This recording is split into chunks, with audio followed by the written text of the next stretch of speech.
Students अब करते हैं क्वेश्चन नंबर 2 अपनी एक्सरसाइज 4.3 का।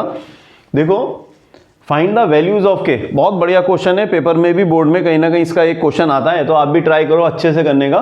Find the values of k for each of the following quadratic equation so that they have two equal roots. ये बहुत important बात है। कैसे रूट्स हैं इसके? इक्वल रूट्स हैं। जब किसी क्वाड्रेटिक इक्वेशन के रूट्स इक्वल होते हैं तो हमने देखा जो डिस्क्रिमिनेंट है उसकी वैल्यू होती है 0। सही, तो आप यहां पे आ जाओ, कंपेयर कर लो इसको।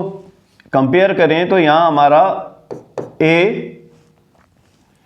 चलो एक बेसिक क्वाड्रेटिक इक्वेशन ही लिख लेते हैं,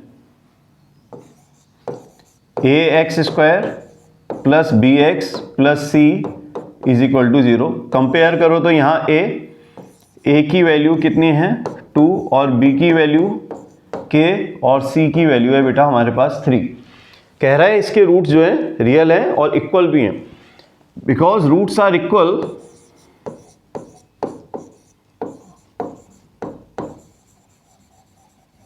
therefore d is equal to 0।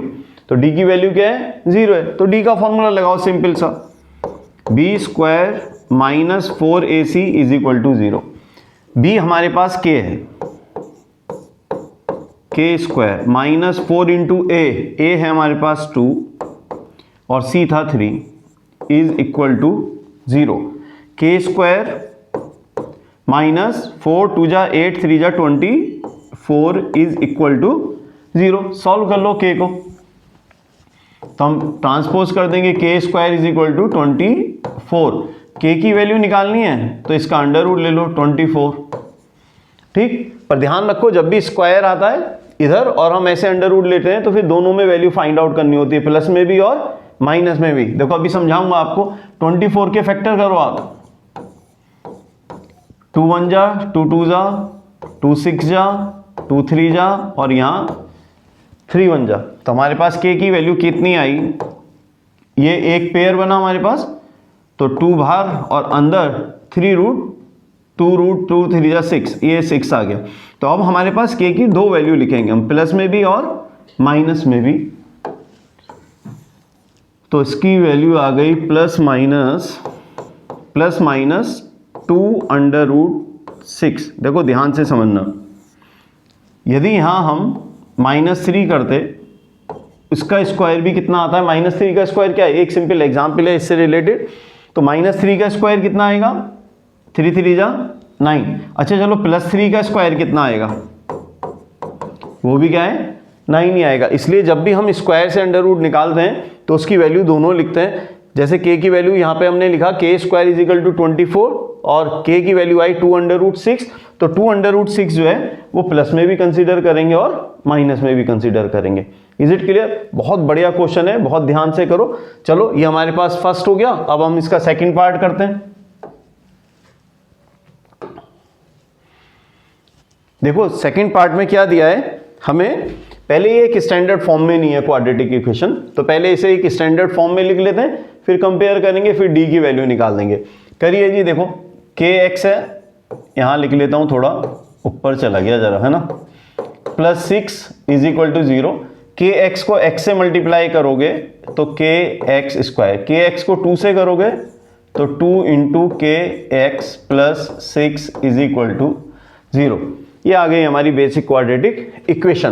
Compare कर लो जी, ax² plus bx plus c is equal to 0।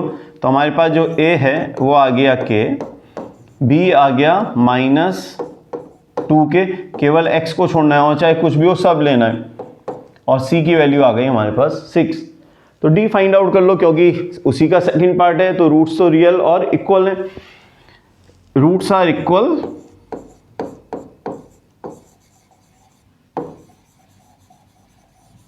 Therefore d is equal to 0। लाइए जी, d की value b² minus 4ac equal to 0। b था -2k का होल स्क्वायर, 4 इंटू a की value है हमारे पास k इंटू c की वैल्यू है 6 इज इक्वल टू 0। करो जी, 2 2 जा 4 4k² माइनस माइनस प्लस हो जाएगा, और 4 6 जा 24, 24k इज इक्वल टू 0। यहाँ कॉमन ले लो आप, 4k कॉमन आ रहा है तो यहाँ बचा k minus 6 is equal to 0। 4 common लिया, 4 6 जा 24, k कॉमन आ ही गया था। सॉल्व कर लो।